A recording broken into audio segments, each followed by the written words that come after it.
예, 애관사님 참 간증하시느라 고생 많으셨습니다. 한국말을 이렇게 표현하는 게 쉽지는 않으셨는데도 다 심정적으로는 다 이해가 되셨죠? 예, 저도 좀 이해가 좀 많이 됐습니다.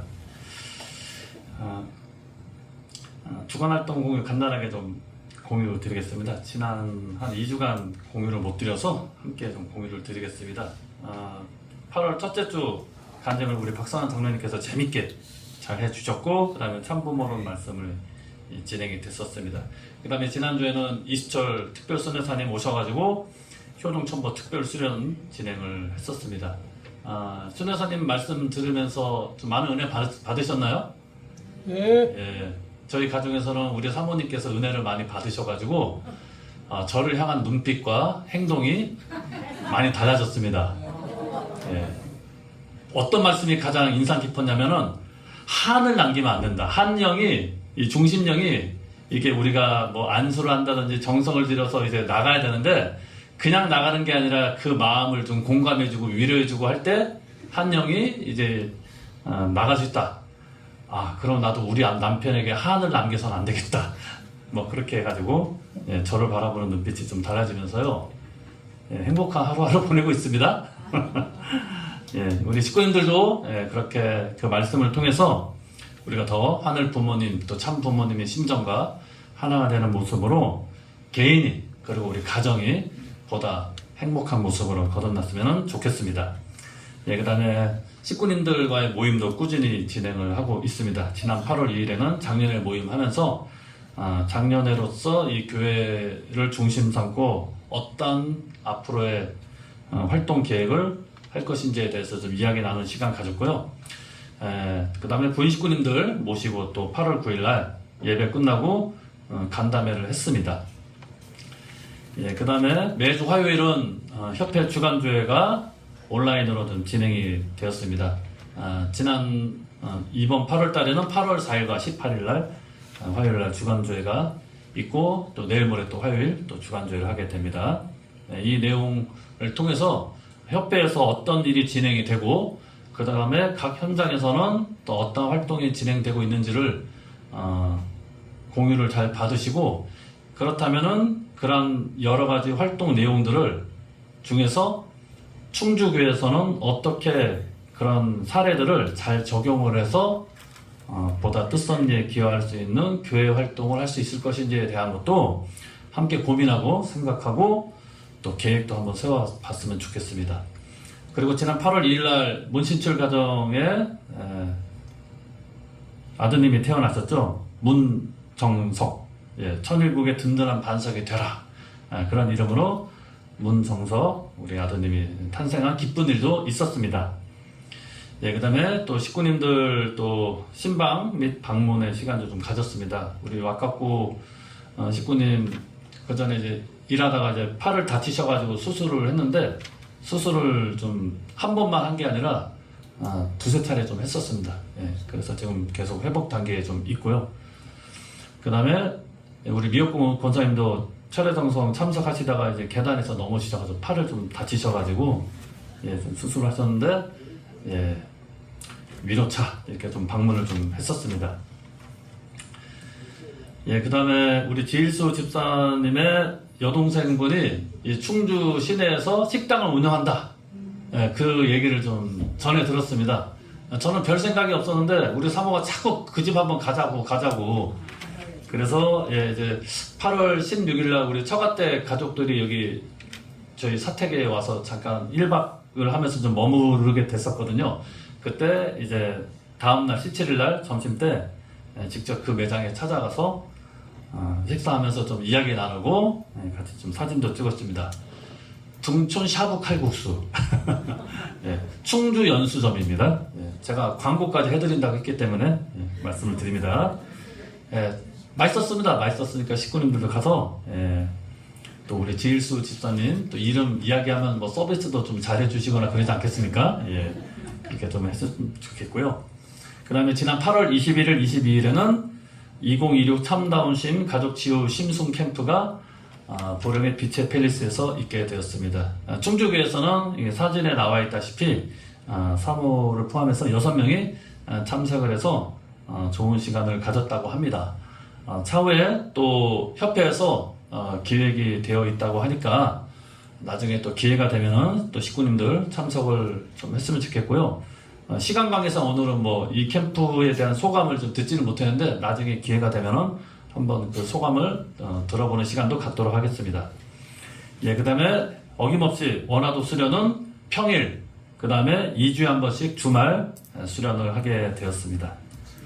예, 그 다음에 원리 스터디도 격주 단위로 8월 8일날 22일 이렇게 진행을 했었습니다. 지금은 창조 원리 5절 피조세계 성장 과정, 피조세계 창조 과정과 그의 성장 기간에 대한 내용 8월 8일과 22일 어제 이렇게 진행을 하면서 보다 좀 원리의 깊은 내용, 심도 있는 내용을 같이 모색해보고 이해하는 시간을 가져보았습니다.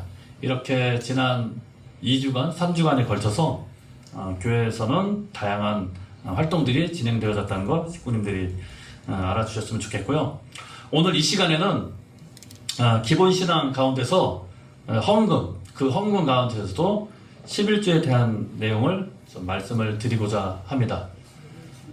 작년에 식구님들 제가 이 자리에서 처음 취임 예배 드리고 그 다음 주에 효정담회를 했을 때 그 중에 하나가 헌금에 대한 말씀도 좀 교육을 해 주셨으면 좋겠다라는 요청도 있었습니다. 그래서 제가 그것을 항상 마음에 품고 있다가 오늘 이 시간 11조에 대한 말씀을 드리고자 합니다.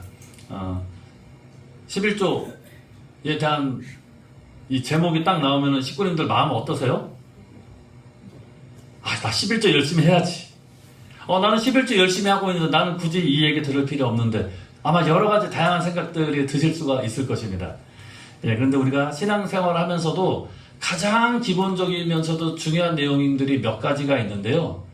예배가 가장 어떻게 보면 기본적이면서도 중요하고 그와 마찬가지로 이 헌금 생활, 그 중에서도 특히 11조가 갖고 있는 그 의미에 대한 것을 우리가 한번 알아볼 필요가 있어서 같이 한번 공유 드리고자 합니다. 먼저 천성경 1193쪽에 참부모님 말씀 가운데 한 부분입니다.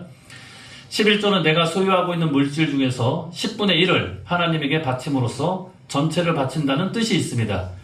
아버지에게 전체를 바치지는 않지만 그 가운데서 하나를 정성 들여 바친다는 것은 그런 의미에서 가치가 있습니다. 그렇게 하나를 바침으로써 남는 9도 거룩한 물건으로 취급받게 됩니다. 이렇게 11조를 바치며 사는 사람은 절대 망하지 않습니다. 날이 가면 갈수록 그의 창고가 불어나게 되어 있습니다. 하나님 앞에 정성을 들이더라도 숫것을 놓고 정성을 들여야 합니다. 그래야 하나님과 관계를 맺지 쓰다 남는 것 가지고 정성 들여서는 안 됩니다. 11조는 제일 정성을 들인 숫것이어야 합니다. 그것이 제물입니다. 제물을 드릴 때에는 숫것을 드려야 합니다. 아들을 제물로 드린다면 제일 좋은 아들을 드려야 합니다. 제물은 나 대신이기 때문입니다. 정성 들여 11조를 하게 되면 절대 굶어 죽지 않습니다. 그 후손이 물질에 대한 궁핍함을 당하지 않는 것이 원칙입니다. 11조를 드리기 위해서는 정성을 들여야 합니다. 그것이 신앙의 본질입니다. 다음은 참부모님 말씀 선지 11권 218쪽의 말씀입니다. 시간을 엄수하고 공금에 대해 엄격해야 한다. 11조는 철저히 해야 한다. 자기 총 수입에서 10의 1조는 반드시 하나님 앞에 바쳐야 한다. 마지막으로 말씀 선지 150권 218쪽 말씀입니다. 앞으로 우리 교회 식구는 11조 못하면 안 됩니다. 11조 못하는 사람은 식구가 아닙니다. 이건 의무적입니다. 천적인 의무란 말입니다. 아주 기본 신앙 가운데 이 헌금 생활, 그 중에서도 이 11조가 갖고 있는 그 의미, 그 가치, 그리고 우리는 왜 이러한 신앙 생활을 해야 되는지에 대한 그 내용들을 한번 살펴보도록 하겠습니다. 식구님들은 이 11조라는 말의 이 뜻, 우리가 말씀 훈독했으니까 다 이제 이해하시고 아시겠지만은 이 11조가 언제부터 생겨났는지 혹시 아십니까? 11조가 언제부터 이런 형태로 드려지게 되었는지. 먼저 이 11조의 의미가 아까 참부모님 말씀 훈독했다시피 내가 가지고 있는 어떤 재산이라든지 소득의 10분의 1을 하늘 앞에 바쳐드리는 봉헌하는 것이 바로 11조라고 이야기를 하고 있습니다. 그 11조라는 말을 구약 성경 히브리어에서는요 마르세르라고 합니다. 이게 정확한 발음인지 잘 모르겠는데 하여튼 뭐 그렇다고 합니다. 그래서 이 마르세르라는 뜻은 무엇의 10분의 1, 소득의 10분의 1 이런 의미를 갖고 있다고 합니다.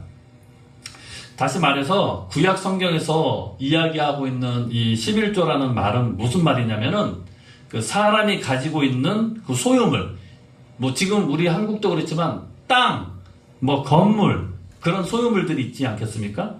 그러니까 내가 가지고 있는 그 모든 이 소유물은 사실은 내 것이 아니라 하늘에 속해 있다는 것을 인정하는 행위라는 것입니다. 왜 그럴까?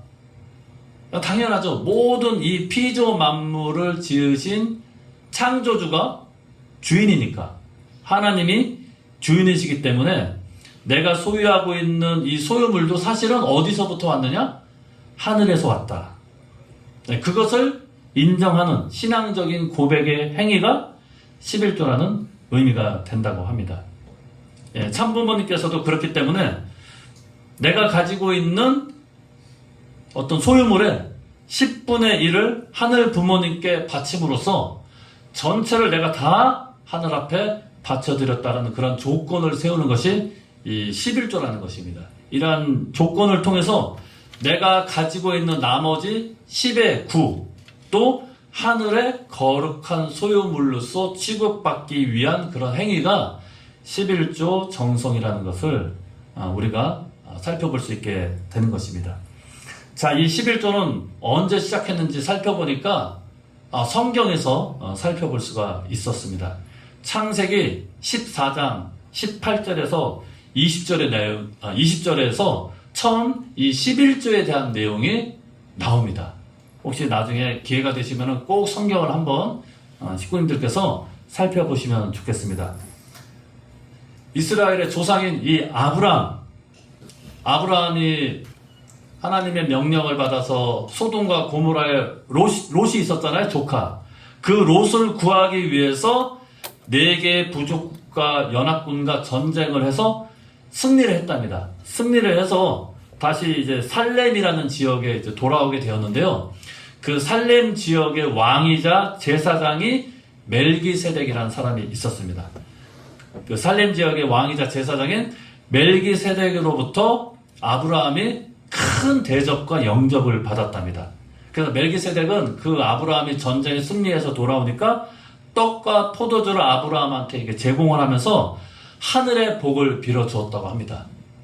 그러니까 아브라함이 그 멜기세덱이 그렇게 떡과 포도주를 대접을 하고 또 하늘에게 이렇게 축복의 정성을 빌어주는 그 사역에 대한 그 대가로서 자기가 가지고 있는 자기가 제공받은 떡과 포도주죠. 떡과 포도주의 10의 1을 다시 멜기세덱에게 돌려주었다. 이게 11조의 기원으로서 첫 출발로서 성경에서 다루고 있는 내용이 되겠습니다. 그리고 또 11조에 대한 내용을 또 성경을 살펴보니까요. 창세기 28장 20절에서 22절에 이 야곱에 대한 이야기가 나옵니다. 야곱이 그 형인 에서로부터 장자권을 뺏고 이제 에서로부터 이제 도망을 가서 그 외삼촌이 있는 하란 땅으로 가는 도중에 어느 길가에서 돌베개를 베고 잠이 들었답니다. 잠이 드니까 이제 꿈을 꾸게 되었는데 꿈속에서 하나님께서 야곱의 후손들이 번성하라고 복을 받을 것이라는 축복을 내려주는 그런 꿈을 꾸었대요. 여기 사진에서 잘 보이실지 모르겠지만은 이 하늘에서 사다리가 내려와가지고요. 천사들이 오르락 내리락 하면서 이게 하나님의 그 축복의 말씀을 전해주고 복을 빌어주는 그런 꿈을 야곱이 꾸었다고 합니다. 그러니까 야곱이 그 꿈에서 깨어난 다음에 자기가 베고 잤던 그 돌베개가 있잖아요. 그 돌베개를 기둥으로 세우고요. 그 기둥 위에, 그 돌베개, 돌에 위에 기름을 부은 다음에 자기가 머물렀던 그 곳을 일컬어서 벳엘이라고 칭했다고 합니다. 이 베델이라는 말은 하나님의 집이라는 그런 의미를 갖고 있습니다. 그래서 자기가 하늘로부터 축복을 받은 그 꿈을 꾼 그 지역을 기념하기 위해서 베델이라는 이제 하나님의 집을 짓기 위한 돌기둥을 세우고 기름 부은 그런 행위를 했습니다.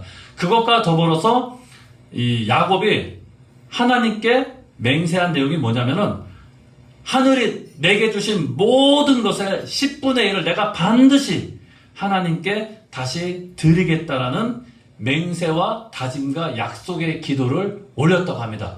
이것을 일컬어서 기독교에서는 야곱의 서원이라고 이야기를 합니다. 여기서 말하는 서원이라는 게 뭐냐면 하늘 앞에 올려드리는 신앙의 결단, 맹세, 그것을 서원이라고 합니다. 그러니까 야곱은 하늘 앞에 내가 갖고 있는 모든 것의 10분의 1을 반드시 하늘 앞에 내가 돌려드리겠습니다라는 신앙의 결단과 약속을 했다는 것입니다. 예. 네, 아브라함 가정 또 야곱에 있어서도 그렇고요. 그 다음에 또 구약시대를 살펴보니까 이 모세의 11조 규례에 대한 것을 하늘이 말씀하는 내용이 나옵니다. 레위기 27장 30절에서 32절의 내용을 보면은 모세의 광야 노정 가운데서 하늘 부모님께서 11조에 대한 규례를 명하시는 내용이 나옵니다. 그 내용이 뭐냐면 땅의 10분의 1, 곧 땅의 곡식이나 나무의 과실이나 그 10분의 1은 여호와의 것이니 여호와의 성물이라 이렇게 좀 표현을 했고요. 또 계속 이어서 살펴보니까 소나 양의 10분의 1은 막대기 아래로 통과하는 것의 10번째마다 여호와의 거룩한 것이다. 이렇게 칭하면서 11조에 대한 규례를 명하셨다고 합니다. 땅의 소유물, 그 다음에 동물들, 그것에서 10분의 1은 하나님의 것이라고 직접 여호와에게, 모세에게 하나님께서 말씀을 주셨고, 그것이 이 11조의 규례로서 오늘날 이스라엘 백성들의 전통으로 삼게 되었고, 그 이후로 구약시대, 신약시대를 거쳐서 오늘에 이르기까지 11조의 신앙의 전통이 이 종교에 자리 잡게 되었다는 것입니다. 자, 그렇다면 우리는 헌금을 그 중에서도 왜 11조를 해야 되는 것인지 신앙적인 의미로 한번 생각을 해봐야 되겠습니다. 첫 번째로는 이 만물을 복귀하는 의미가 있고요. 그 복귀된 만물을 통해서 타락한 인간을 재창조하기 위한 그 의미가 있기 때문에 우리가 하늘 앞에 헌금을 그 중에서도 11조를 드리는 내용이라 할 수 있겠습니다. 인간이 타락함으로 인해서 하늘 부모님께서 직접 주관하실 수 있는 입장이 되질 못했죠. 그리고 인간의 위치는 만물보다도 더 낮은 못한 입장에 떨어지게 되었다는 것입니다. 그로 인해 가지고 인간은 하나님의 주관을 받지 못하고 또 인간은 만물 세계를 주관할 수 있는 주인의 자격을 상실하게 되었고 사탄이 인간을 주관하게 되었고 이 인간이 주관해야 될 만물 세계까지도 사탄이 주관하게 되었다는 것입니다. 따라서 하늘 부모님께서는 그락한 타락 세계를 다시금 본연의 위치와 상태로 되돌리고 타락한 인간을 구원하기 위해서 구원 섭리, 재창조 섭리를 하시게 된다는 것입니다. 그 재창조 섭리를 하기 위해서는 타락한 인간을 타락하기 이전의 상태로 다시 복귀를 해야 되잖아요. 그러기 위해서는 만물보다 못한 위치에 있는 인간이 만물을 주관할 수 있는 입장으로 올라가야 되잖아요. 그러기 위해서는 반드시 거쳐야 되는 과정이 뭐냐면은 탕감 조건을 세워야 되는데 거기에 필요한 것이 만물인 것입니다. 사탄에게 빼앗긴 그 만물을 다시금 되찾아서 하늘 앞에 온전한 내용으로서 이게 정성을 들이고 봉헌을 하는 그 조건을 통해서 인간도 하늘 앞에 나아갈 수 있게 하는 구원 섭리, 복귀 섭리, 재창조 섭리를 하시게 되는 것입니다. 여기에 필요한 것이 만물이고 그 만물 가운데서 이 헌금의 내용이 나오게 된다는 것입니다. 이러한 원리에 따라서 우리는 항상 신앙생활을 하면서 이 만물을 나에게 소유되어지고 있는 만물을 헌금 생활을 통해서 정성 들여서 하늘 앞에 봉헌을 하게 되는 것입니다. 그것을 통해서 내가 타락한 인간이 타락 이전의 위치와 상태로 돌아가고 사탄의 주관에서 하나님이 다시 우리 인간을 주관할 수 있는 입장으로 돌아가기 위한 조건이 뭐냐? 바로 그것이 헌금의 의미라는 것입니다. 두 번째는 소유권 전환의 의미가 있습니다. 이 세상은 하나님께서 창조를 하셨기 때문에 이 소유권은 사실은 인간이 소유권을 주장할 내용은 아무것도 없습니다. 제가 예를 들어서 이 컵을 만들었다고 한번 가정을 해보겠습니다. 그러면 이 물컵의 주인은 누구겠습니까? 당연히 이 물컵을 만든 사람이 주인이 되겠죠. 마찬가지로 이 세상을 창조하신 분은 하나님, 하늘 부모님이시기 때문에 이 세상으로부터 나온 모든 어떤 결과물, 결실, 어떤 소득, 이득은 사실은 원천적으로 따지면은 사람이라고 하기 이전에 하늘 부모님께서 만드신 이 피조 만물을 통해서 내가 소득을 얻은 거기 때문에 그 모든 소유권도 사실은 하늘 부모님께 있다는 것입니다. 그렇기 때문에 내가 열심히 일주일을, 한 달을 노력해서 얻은 그 소유의 물질은 사실은 엄밀히 따지면 내 것은 아니죠. 하늘로부터 온 것을 나의 노력으로 해서 이제 소득을 얻은 것이니까. 그러면 나는 그러한 소득을 잠시 내가 이제 갖게 되는 그런 조건을 성립하게 된다는 것이죠.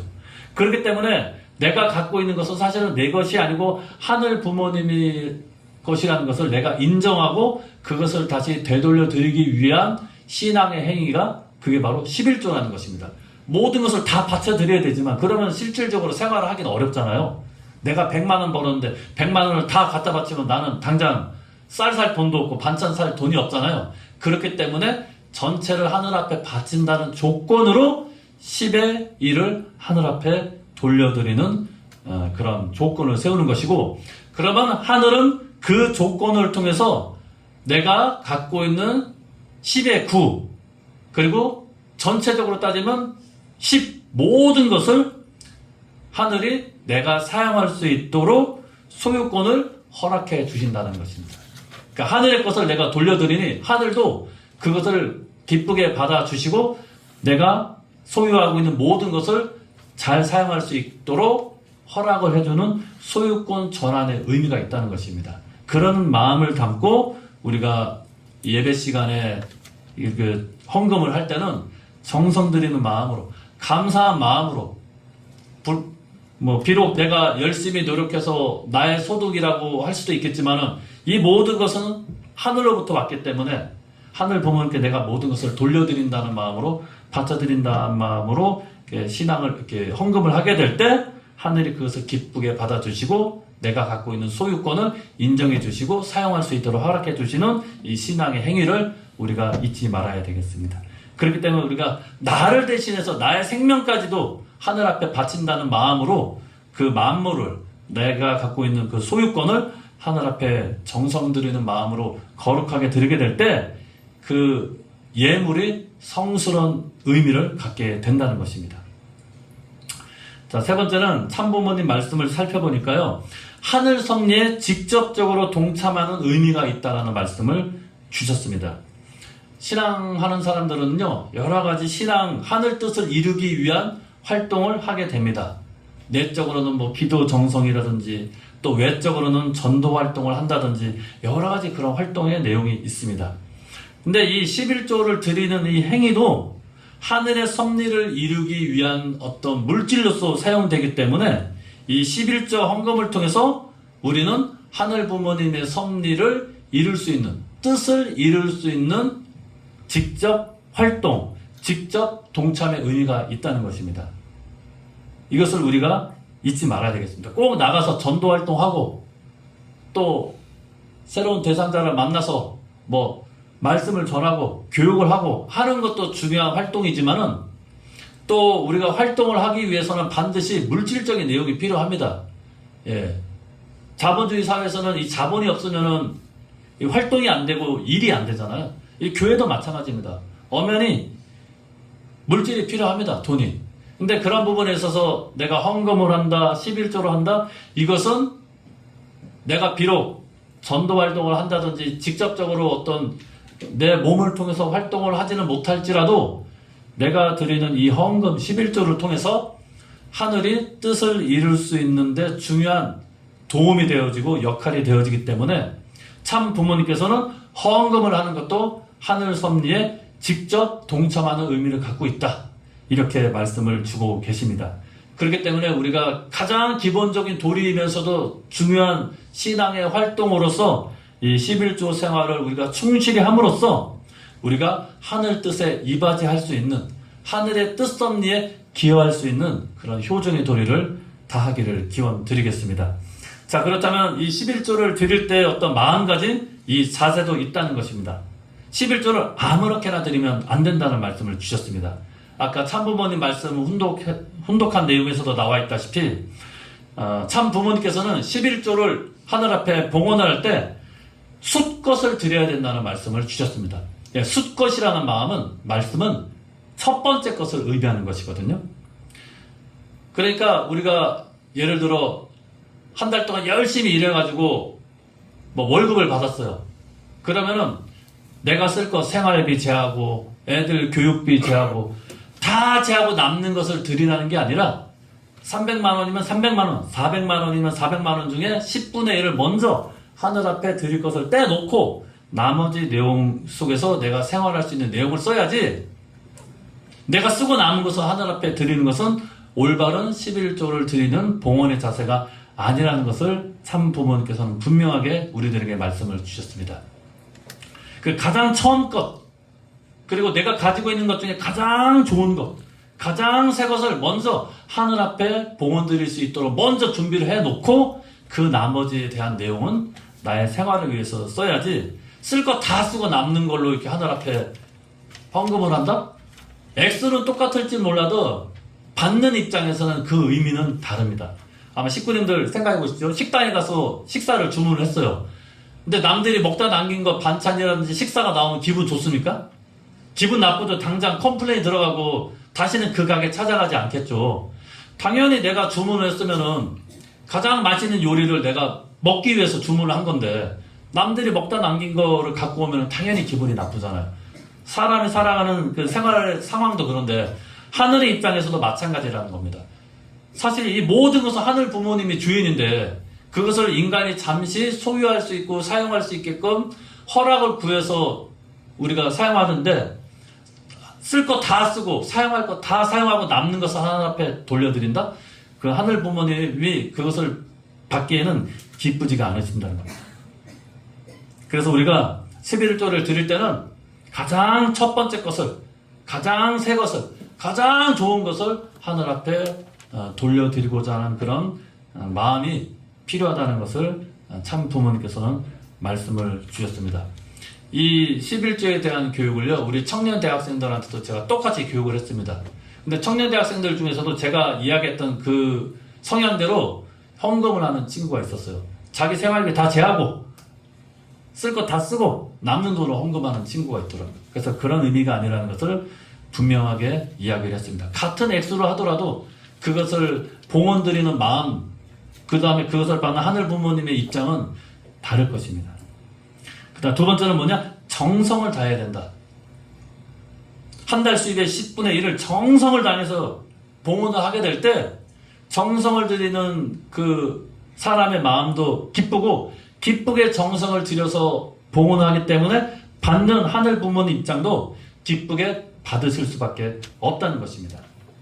근데 11조를 드릴 때 헌금을 할 때 이 돈만 있으면 내가 좋은 옷도 살 수 있고 좋은 음식도 살 수 있는데 이것을 사지 못하고 사용하지 못해서 아깝다, 이런 마음으로 11조를 한다든지, 아니면은 내가 얻은 수입은 다 내 건데 이걸 내가 왜 교회에 헌금을 해야 돼?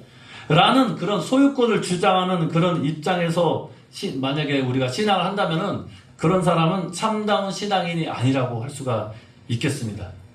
그리고 아까 참부모님 말씀 선지 마지막에 훈독을 한 내용처럼 참부모님께서는 그런 사람은 통일교인이 아니라고까지도 강하게 말씀을 하셨어요.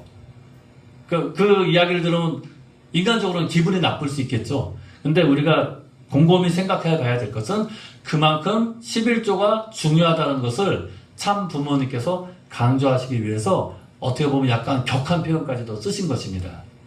신앙인으로서의 당연한 도리고 기본인데 그것을 통해서 하늘이 뜻을 이루시고자 하시는데 그 기본을 지키지 않는 신앙인은 신앙인이라고 할 수가 없다는 것을 좀 강하게 강조하시기 위해서 11조 하지 않는 식구는 식구도 아니라고 이렇게 말씀까지도 주신 것입니다. 그러니까 참부모님 말씀을 우리 식구님들께서는 오해를 하지 마시고요. 그만큼 정말 중요하고 소중하다는 것을 우리들에게 알려주시기 위해서 그런 말씀을 주셨다. 그렇기 때문에 우리가 헌금을 할 때도 뭐 아까워한다든지 그런 마음으로 하는 것이 아니라 정말 이것은 내 것이 아니고 하늘 앞에 돌려드린다는 마음으로 기쁜 마음으로 정성을 다해서 헌금을 할 때 내 마음가짐이 달라져요. 진짜로. 준비를 하고 정성을 들여서 바치는 헌금하고 헌물하고 그냥 대충 쓰다 남은 거 바치는 때 그런 마음가짐은 다를 수밖에 없습니다. 드리는 입장에서도 그런데 받는 입장에서 정성을 다한 그 예물은 하늘이 귀하게 받고 귀하게 쓰시려고 합니다. 그렇기 때문에 우리가 헌금을 드릴 때는 사랑과 감사의 마음을 담아서 봉헌을 해야 된다는 것입니다.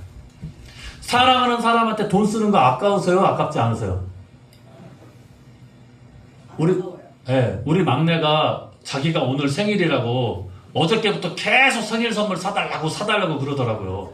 아마 식구님들한테 오늘 또 이제 식사 시간에 내려가서 자기가 오늘 생일이라고 막 돌아다니면서 얘기할지 모릅니다. 일단 뭐 축하해 주시긴 하는데 아빠는 나한테 뭐 사줄 거야? 계속 묻더라고요.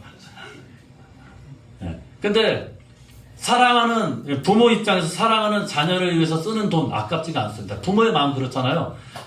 자식도 마찬가지예요. 아버지 어머니 생신이라든지 뭐 축복 결혼 기념일이라든지 이럴 때 엄마 아빠를 위해서 드리는 선물 아이들이 아까워하지 않아요. 사랑하는 사람을 위해서 쓰는 돈은 아깝지가 않습니다. 그렇다면 신앙인이라면 우리는 당연히 하늘 부모님 참부모님을 사랑하죠. 그러면 하늘 부모님과 참부모님께 드리는 이 헌금이 아까워하는 마음으로 드릴까요? 기쁘고 감사하는 마음으로 드리게 될까요? 당연히 기쁘고 감사한 마음으로 사랑의 마음을 담아서 드리게 될 때 그 헌금이 더 의미 있게 사용이 되어지고 그것을 통해서 나는 더 심정적으로 하늘과 가까워질 수 있다는 것입니다. 그러니까 사랑하는 마음으로 사랑하는 사람을 위해서 돈을 쓰는 게 아깝지 않은 것처럼 우리가 하늘의 뜻을 위해서 하늘을 또 참부모님을 사랑하는 마음으로 드리는 예물은 기쁘고 감사한 마음으로 사랑의 마음을 담아서 예물을 드리게 될 때 하늘은 그것을 통해서 귀한 곳에 쓰게 되고 우리는 그 신앙의 도리를 다함으로써 자녀로서의 도리를 다할 수 있게 된다는 것입니다. 어떻게 보면 자식이 부모를 위하고 모시고자 하는 것은 당연할 수 있겠죠. 그런데 그 당연한 것조차도 하늘은 기쁘고 감사하게 받아주신다는 것입니다. 그런 차원에서 우리가 11조를 드릴 때 이 마음 자세 크게 구별해보면 이 네 가지의 마음 자세를 우리가 잊지 말고 헌금을 하게 될 때 놀라우시 하늘의 은혜와 축복이 내려진다는 것을 제가 말씀을 또 드려보겠습니다. 이 여러 가지 예화가 있는데요. 영국의 어떤 교회에서 신앙생활을 하는 5살짜리 소년이 있었답니다. 근데 그 소년이 예배 시간에 헌금을 했대요. 1페니라는 게 아주 작은 단위의 금액인데 영국에서 그 작은 돈이지만 자기가 정성을 다해서 헌금을 하면서 그 목사님께 부탁을 드렸대요. 제가 드리는 이 헌금으로 꼭 신약 성경책을 사서요 인도에 보내주셨으면 좋겠습니다. 이렇게 부탁을 드렸대요. 1페니짜리 신약 성경을 사서 꼭 인도 마을에 보내주라고. 그래서 목사님께서 그렇게 부탁을 받았기 때문에 그것을 어떻게 보면은 하찮게 여기지 않고 그 소년의 말대로 신약 성경책을 사서 인도에 보냈답니다. 그리고 이제 세월이 많이 지났죠. 한 20년 정도 세월이 지난 후에 그 목사님께서 우연한 기회에 인도의 어느 마을을 찾아가게 되었답니다.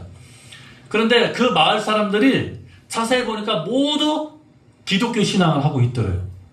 그 어떻게 해서 이렇게 기독교 신앙을 하게 되었습니까? 라고 마을 사람들한테 물어보니까 그 마을 사람들이 어떤 한 선교사가 우리 마을을 찾아오고 작은 신약 성경 한 권을 전해준 것이 계기가 되어서 복음의 말씀이 이 마을에 퍼지게 되었고 그래서 우리가 이렇게 기독교 신앙을 하게 되었습니다. 라고 답을 했답니다.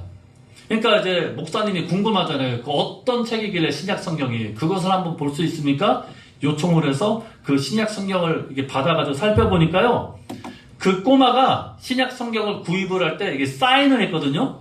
자기가 이렇게 신약 성경을 이렇게 정성을 들여서 보냈다는 의미를 담아서 자기 이름을 사인했는데 그 소년의 사인이 적힌 그 신약 성경을 발견하게 된 거예요. 그러니까 1페니 아주 작은 단위의 돈이 어떻게 보면 하찮을 수 있게 사소하게 쓰일 수도 있겠지만은 그 소년이 정말 정성을 다해서 간절한 마음으로 그렇게 헌금을 했기 때문에 작은 1페니의 기적이 일어났다는 것입니다. 작은 돈이 작은 돈으로 그치는 것이 아닙니다. 거기에 내 정성을 다하고 내 뜻을 다하고 마음을 다해서 감사의 마음을 다해서 정성을 들이니까 놀라운 기적과 같은 일이 벌어지게 되었다는 것입니다. 그렇기 때문에 우리가 이 헌금을 드릴 때 정성의 마음으로 봉헌을 드리게 될 때 액수가 크고 작고 여부를 떠나서 하늘은 그 헌금을 하늘의 뜻섭리를 위해서 쓰게 되어지고 그것을 통해서 이 세상을 변화시킬 수 있게 된다는 것입니다. 그래서 우리가 이 크든 작든 하늘 앞에 섭리에 동참하는 의미로서의 헌금 생활을 꾸준히 하게 됨으로써 놀라운 하늘의 기적이 복음의 말씀이 전해진 것처럼 이 땅끝까지 참 부모님의 말씀이 곳곳에 전해질 수 있는 그런 모습이 되었으면 좋겠습니다. 다음 두 번째는요. 그 미국의 유명한 1870년대부터요. 1930년대까지 세계 최고의 부자라고 일컬어졌던 록펠러의 이야기입니다. 그 록펠러라는 그 사람이 석유회사를 공장을 지어가지고 아주 돈을 엄청나게 많이 벌었대요. 지금도 역대 지구상에서 가장 많은 재산을 갖고 있는 부자 순위에 빠지지 않는 이름으로 록펠러라는 사람의 이름이 나오게 됩니다. 근데 그 록펠러가 76살이 되던 해에 어느 기자로부터 질문을 받게 되었습니다. 당신이 세계 최고의 부자로 성공한 비결이 무엇입니까? 이렇게 질문을 받게 됐을 때 록펠러는 어머니로부터 3가지의 신앙의 유산을 받은 것이 성공의 비결이라고 답을 했답니다. 그 신앙의 유산이 뭐냐? 첫 번째가 11조라고 합니다. 록펠러는요, 어렸을 때부터 어머니로부터 20센트, 2센트는 뭐 한 3,400원 정도 되는 거예요. 작은 용돈을 받으면요, 그 용돈에서도 반드시 11조로 하도록 어머니께서 가르쳤답니다. 그래서 그게 어렸을 때부터 생활 습관으로 자리를 잡은 것이죠. 그 나중에 록펠러가 석유회사를 운영하면서도 이제 수입을 많이 얻게 되잖아요. 거기서도 어렸을 때 엄마로부터 용돈 받았을 때 11조를 했듯이 정직하게 11조를 드리게 되었답니다. 그리고 회사에는요, 11조를 드리기 위해서 별도로 11조 전담 부서를 뒀대요. 회계사를 따로 뒀대요. 11조만 드릴 수 있는 회계사. 하도 돈을 많이 버니까 액수가 엄청나잖아요.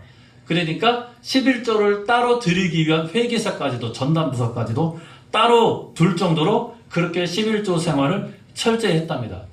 그 다음에 두 번째는 뭐냐? 어머니께서 록펠러에게 남겨주신 신앙의 유산은 예배라고 합니다. 그래서 어머니는 어렸을 때부터 록펠러가 예배당에 성전에서 예배를 드리게 되면 가장 앞자리에서 예배를 드리라고 이렇게 가르쳤답니다. 오늘도 식구님들 이렇게 자리를 많이 앉아 계시는데요. 앞자리보다는 이제 중간하고 뒷자리가 편하시죠? 예. 근데 이제 중간 뒷자리에서 말씀을 들을 때나 앞에서 말씀을 들을 때는 아마 느낌 다를 겁니다. 아마 앞에 계신 분들은 많이 그거 느끼실 거예요. 그 록펠러도 마찬가지입니다. 목사님의 말씀을 잘 듣기 위해서 어머니께서 그렇게 어렸을 때부터 습관을 들이시게 한 거예요. 가장 앞에서 앞자리에서 예배를 드려라. 그 다음에 세 번째가 뭐냐? 교회를 다닐 때 교회 일에 순종을 해라. 그리고 목사님의 마음을 아프게 하는 행위를 하지 말아라. 이렇게 교육을 받았대요. 이렇게 어머니의 신앙의 유산 3가지를 평생 간직을 하면서 신앙생활을 철저히 했기 때문에 록펠러가 세계 최고의 부자가 될 수 있는 그런 내용이 되었다고 합니다. 그러니까 우리가 성공을 하기 위해서도 어떻게 보면 신앙생활 철저히 하는 게 필요합니다. 그리고 성공했다는 사람들의 상당수는 사실은 신실하게 신앙생활을 하고 있는 사람들이 많아요. 한 명의 이야기를 더 소개를 해보겠습니다. 이분은 누구냐면요, 여러분들 그 맨소레담 아시죠? 맨소레담. 예. 뭐 벌레 물렸다든지 상처 났다든지 뭐 몸이 좀 뻐근하다든지 타박상 입었을 때 바르는 약 있잖아요. 그 맨소레담을 창업한 하이드라는 사람의 이야기입니다. 이 하이드라는 사람은 미국의 사업가로서 맨소레담을 만들게 되었는데요. 처음에는 문방구 겸 서점을 운영을 했대요. 근데 이분도 그 록펠러하고 좀 비슷한 시대의 사람인데 1800년 중반이 미국이 경제공황이 일어나서 되게 어려운 상황에 놓여졌거든요. 실직자들도 엄청 많이 생기고요. 일자리가 없어가지고 실직자들이 많이 생기는 그런 경제공황 가운데 이 하이드도 그때 당시 수십만 달러의 빚을 졌다고 합니다. 그래서 정말 비참한 지경에 놓여지게 된 상황에다 불구하고 하이드라는 이 사람은 11조를 한 번도 거르지 않고 제일 먼저 11조를 했대요. 수십만 달러의 빚을 졌음에도 불구하고 자기가 갖고 있는 것에 소득의 11조를 철저하게 하늘 앞에 드렸다고 합니다. 그렇게 철저하게 드리니까 주위에 있는 사람들이 오히려 말릴 정도로, 아니 너는 빚도 있는 사람이 무슨 11조냐, 11조 드리기 전에 빚부터 갚아라, 이런 이제 비난까지도 받을 정도로 이야기를 많이 들었다고 합니다. 근데 하이드가 하는 이야기가 뭐냐면은 하나님의 빚을 먼저 갚아야지 내가 진 빚도 갚을 수 있다, 이렇게 대답을 했다고 합니다. 내가 진 빚을 갚기 전에 하늘로부터 받은 그 빚을 내가 갚아야지 내 빚도 갚을 수 있다, 그런 마음을 갖고 수십만 달러의 빚을 졌음에도 불구하고 열심히 11조 생활을 했답니다. 경제 불황은 계속 되었습니다. 한 10년 정도 계속 어려운 생활을 할 수밖에 없었습니다. 하지만은 단 한순간도 11조의 생활을 포기하지 않고 꾸준히 정성을 들이게 됐답니다. 마침내 10년이 지난 1890년대에 이르러 가지고요, 맨소레담이라는 회사를 세워서 엄청나게 많은 돈을 벌게 되었고 이제 부유한 생활을 하게 되었답니다. 그러니까 하늘이 그렇게 끝까지 하늘에 대한 효정의 도리를 다하니까 복을 내려주신 것이겠죠. 그러니까 정말 사업이 날로 번창되어 가지고 미국의 한 지역에서 가장 부자라고 일컬어질 정도로 그 지역의 그 마을의 최고의 부자가 되었답니다. 그러니까 나중에는 이 하이드라는 사람이 얼마나 헌금을 했냐면요, 11조가 아니라 10의 9조를 했답니다. 100만 원을 벌면 90만 원을 헌금을 한 거예요. 부자니까 뭐 돈 많이 버니까 10의 9조에도 남겠지, 부자라고 그렇게 쉽게 이게 돈이 나가는 게 아닙니다. 그런데 하이드는 하늘에 주신 그 축복을 잊지 않은 것이죠. 그러니까 더 많이 하늘 앞에 충효의 도리를 다했다고 할 수 있겠죠. 그래서 10의 9조를 나중에는 했답니다. 세계적인 부호로서 신앙하고 있는 이 교회 역사에서도 칭송을 받는 인물로서 영원히 이름이 남게 되는 인물 가운데 한 명이 바로 하이드라는 사람입니다. 그러니까 내가 복을 받고 내가 정말 어떻게 보면은 행복하고 윤택한 삶을 잘 살기 위한 비법이 뭐냐? 11조 생활을 철저히 하는 것이에요. 그런 면에서 우리 식구님들께서도 여러 가지 뭐 이야기 들으면 저는 인간적으로는 다 이해를 해요. 참 생활이 어렵고 또 빚도 있으셔가지고 뭐 대출금도 갚아야 되고 아이들 키우고 생활비도 빠듯하고 교육비도 빠듯하고 그런 이야기들도 제가 많이 듣습니다. 근데 그럴 때일수록 우리는 11조 생활을 더 철저히 하게 되면은 하늘이 그 정성을 받아주시면 가만히 계시겠습니까? 아니죠. 거기에 플러스 알파로 더 많은 것을 우리들에게 축복을 허락해 주신다는 것입니다. 하늘의 복을 받는 비결이 뭐냐? 헌금 생활 철저히 하는 거예요. 우리 옛날에 김명대 회장님으로부터 헌금 생활 철저히 해야 된다는 교육 많이 받지 않았습니까? 예, 2박 3일 부흥회 11조 헌금 부흥회를 했어요. 헌금 부흥회를. 근데 교육받고 또 잠깐 시간이 지나니까 또 잊어버리고. 예, 그렇습니다. 제가 예배 끝날 때마다 축도 드리잖아요. 축도를 할 때마다 빠짐없이 드리는 기도 내용 가운데 하나가 뭡니까? 봉헌에 대한 것을 제가 빠짐없이 기도 드리잖아요. 그런데 11조를 정성껏 아니면 제대로 드리지 못하는 식구님들을 위해서도 제가 당연히 목회자로서 축도를 하고 기도 정성을 드리지만은 이 조건이 필요한 겁니다. 제가 아무리 목회자로서 식구님들을 위해서 기도 정성을 드린다 한들 식구님들도 하늘이 복을 내려줄 수 있는 정성 조건이 필요하다는 거예요. 그럴 때 저의 축도를 통해서 하늘이 더 많은 축복의 내용을 내려줄 수 있는 것을 생각해 보게 될 때 우리에게 가장 중요하면서도 기본 도리인 이 헌금 생활, 그 중에서도 11조, 내가 갖고 있는 것은 내 것이 아니라 하늘의 것이니 내가 갖고 있는 모든 것을 하늘 앞에 돌려드린다는 마음으로 그런 정성 조건으로 11조를 하게 될 때 하늘은 그것을 받고 가만히 계시는 것이 아니라 거기에 더 많은 것을 물질을 더해서 우리에게 복을 주신다는 것을 우리가 잊지 말아야 되겠습니다. 이것이 우리 가정을 나를 윤택하게 하고 부자로 이끌어갈 수 있는 비법 중에 비법이라는 것입니다. 저도요 목회자이지만 목회자가 돈이 어디 있습니까? 예. 돈을 버는 직업은 솔직히 아니잖아요. 그럼에도 불구하고 저는 빚이 없습니다. 예.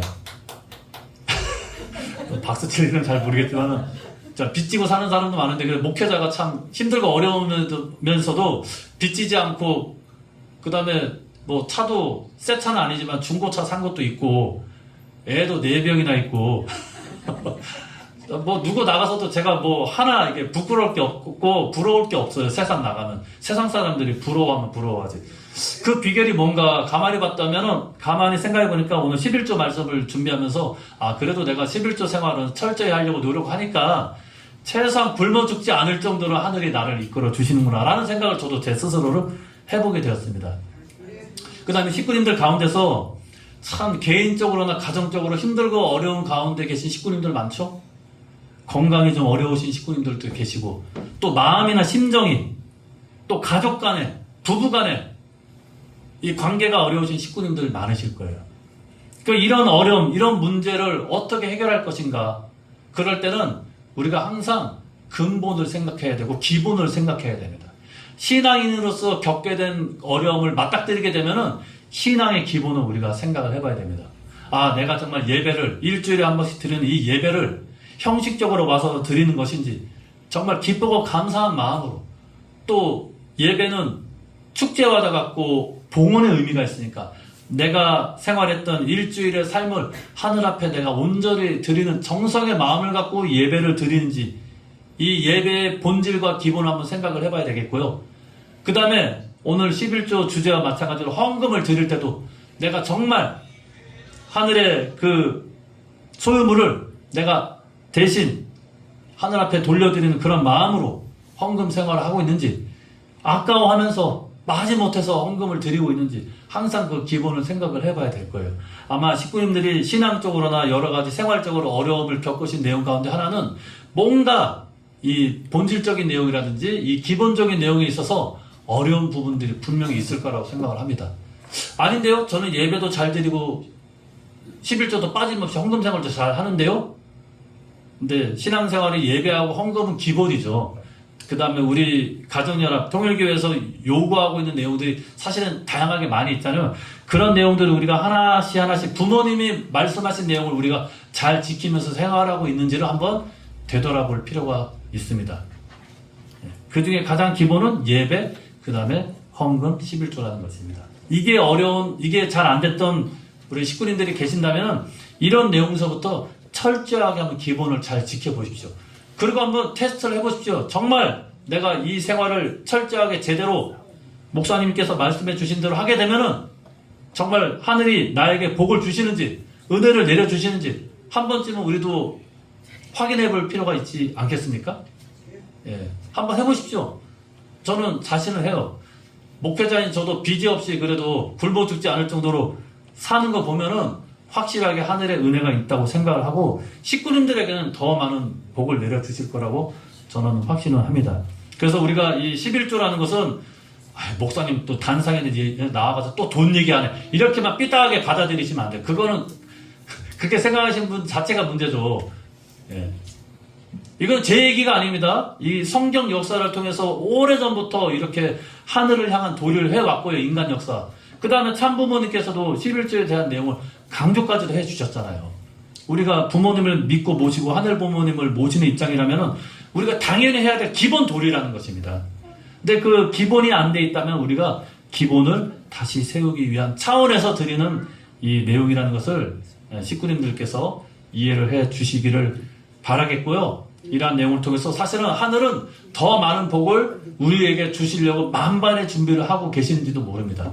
근데 우리가 최소한의 조건을 세우지를 못하면은 하늘은 역사할 수가 없어요. 왜? 사탄이 참소할 수 있는 그런 모습이 되지 않고 참소의 조건을 넘어야 되기 때문에, 그래야지만이 하늘이 우리를 주관할 수 있고 이끌어갈 수 있기 때문에 사탄의 참소 조건을 벗어버리고 하늘이 역사할 수 있는 도리로서 신앙의 도리를 다할 수 있는 우리들의 모습이 되었으면 좋겠습니다. 이러한 내용으로요, 우리 미래 세대들, 성학생들, 청년 대학생들한테 헌금 교육하니까 당장 헌금 액수가 달라지더라고요.